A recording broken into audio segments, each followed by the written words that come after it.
Arindam classes में आपका स्वागत है। आज हम लोग क्लास 10 का प्रकाश चैप्टर में एक बहुत ही इंपॉर्टेंट टॉपिक देखने जा रहे हैं, जिसमें कि जो प्रश्न है वो आना एग्ज़ाम में तय है। मैट्रिक में ये प्रश्न एकदम पक्का आता है, हर एग्ज़ाम में आता है, बहुत ज़रूरी है आपके लिए। तो हम लोग देखेंगे कि वस्तु के अपेक्षा जो है प्रतिबिंब का स्थिति हम लोग देखेंगे। क्वेश्चन मैं आपको आगे बताऊँगा, लेकिन उससे पहले हमको इसका एक बेसिक्स देखना पड़ेगा, उसके बाद ही हमको समझ में आएगा। वो है प्रतिबिंब किरण के नियम, यानी आपतित किरण और उसके साथ होने वाले परावर्तित किरणों के अनुसार जो है हमारा प्रतिबिंब की स्थिति क्या होती है वस्तु के अपेक्षा, उसके कुछ नियम है। तो बहुत ही आसान है, बहुत ही आसान है, आप ध्यान से देखिएगा। ठीक है, तो पहला जो नियम है कि वो है कि दर्पण के मुख्य अक्ष की समानांतर किरणें परावर्तन के बाद मुख्य फोकस से गुजरती है। अब देखिए, ये वीडियो देखने के पहले आपको पीछे के सभी वीडियो देखना पड़ेगा। तो मुख्य फोकस वगैरह आप सब जानते हैं।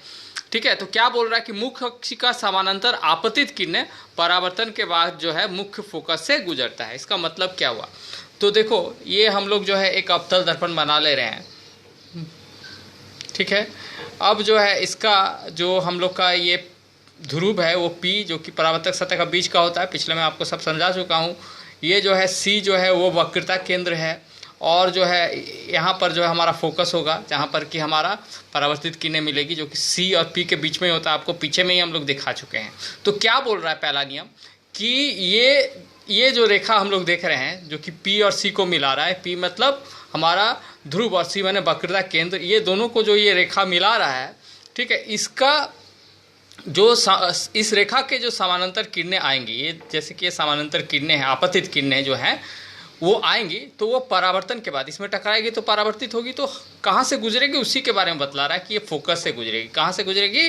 फोकस से। इसी तरह से हम लोग नीचे में भी जो है ले सकते हैं इसी तरह के जो है आपतित किरणों को, लेकिन ये यहाँ पर जो है परावर्तक सतह जो है अवतल दर्पण का आपको दिख रहा है, इसमें टकराएगा यानी परावर्तन होगा, तो गुजरेगी हर हालत में। कहाँ से?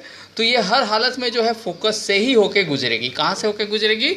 फोकस से ही होके गुजरेगी। ये हमारा फोकस था। ठीक है, तो यही है आपका पहला नियम कि जो हमारा मुख्य अक्ष के समानांतर आपतित किरणें होती है वो परावर्तन के बाद कहाँ से गुजरती है? तो परावर्तन के बाद जो है कहाँ से गुजरती है? फोकस से ही गुजरती है। ठीक है, तो ये आपको क्लियर हो गया।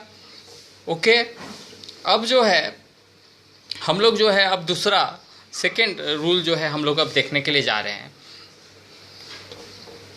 ठीक है, दूसरा रूल है कि दर्पण के वक्रता केंद्र से गुजरने वाली आपतित किरणें परावर्तन के बाद उसी पथ में वापस आती है जिससे गई थी।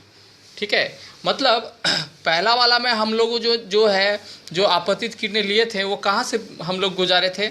वो हम लोग गुजारे थे मुख्य अक्ष के समानांतर। लेकिन अब बोल रहा है कि आपतित किरणें जो हमको गुजारनी है तो वो कहाँ से जाएगी आपतित किरणें? तो वो वक्रता केंद्र से होकर जाएगी, यानी C से होकर जाएगी। ये हमारा आपतित किरणें कहाँ से गुजर रही है? C से गुजर रही है। अब ये सतह पे टकराएगी तो परावर्तित होगी, लेकिन परावर्तित उसी रास्ते से होती है जिस रास्ते से आई थी। तो यही ना इसका रास्ता था। तो अब परावर्तित किरणें के लिए हम एरो ऐसा दिखा रहे हैं, तो इसी रास्ते से जो है ये वापस हो जाएगी, यानी जो आपतित किरणें C से जाएगी वो C से ही होके वापस हो जाएगी। ये दूसरा रूल है। तो आपको आशा है कि आपको समझ में आ गया। अब थर्ड रूल है कि फोकस से आपतित किरणें परावर्तन के बाद मुख्य अक्ष के समांतर हो जाती है। तो देखिए, पहला वाला का जस्ट उल्टा है। पहला वाले में क्या था कि जो है हमारा मुख्य अक्ष के समानांतर किरणें थी तो वो परावर्तित के बाद जो है फोकस से गुजर रही थी। अब फोकस से जो आपतित होगी वो मुख्य अक्ष के समानांतर हो जाएगी। मतलब इसका अर्थ यही हुआ कि हमारा जो है ये हम लोग दर्पण ले लिए, P ध्रुव, C वक्रता केंद्र हो गया। ठीक है, तो अब आपतित किरणें कहाँ से आ रही है? तो अब फोकस से होकर आ रही है। कहाँ से आ रही है? फोकस से होकर आ रही है आपतित किरणें। अब देख रहे हैं फोकस से होकर आ रही है आपतित किरणें। ठीक है, तो अब ये परावर्तन होगा। ये हमारा आपतित किरणें था, तो अगर इनका परावर्तन हो जाएगा तो कहाँ हो जाएगा? तो इनका परावर्तन मुख्य अक्ष के समानांतर। अब देखो, हम ऊपर भी बना सकते हैं और इसको जो है हम लोग नीचे में भी बना सकते हैं। ठीक है, चलो ऊपर में भी एक दिखा देता हूँ, है ना। ये मान लो कि हमारा आपतित किरण हो गया, जो कि कहाँ से गया? ये हम एरो से दिखा देंगे, आपतित किरण हो गया जो कि फोकस से होकर गया। तो परावर्तन के बाद क्या हो जाएगा? मुख्य अक्ष के समानांतर हो जाएगा। देखो, ये मुख्य अक्ष है और इसके समानांतर ये किरणें हो जा रही है। तो तीनों रूल आपको आशा है कि समझ में आ गया होगा। ठीक है, अब अगला वीडियो में हम देखेंगे कि इन तीनों नियम को समझेंगे तभी हमको अगला वीडियो समझ में आएगा। और अगला वीडियो में हम देखेंगे जो क्वेश्चन आएगा कि वस्तु के अनुसार जो हमारा प्रतिबिंब कैसे बनता है, तो इसको पहले देख लीजिएगा। ठीक है, चैनल को सब्सक्राइब कर लीजिए। धन्यवाद।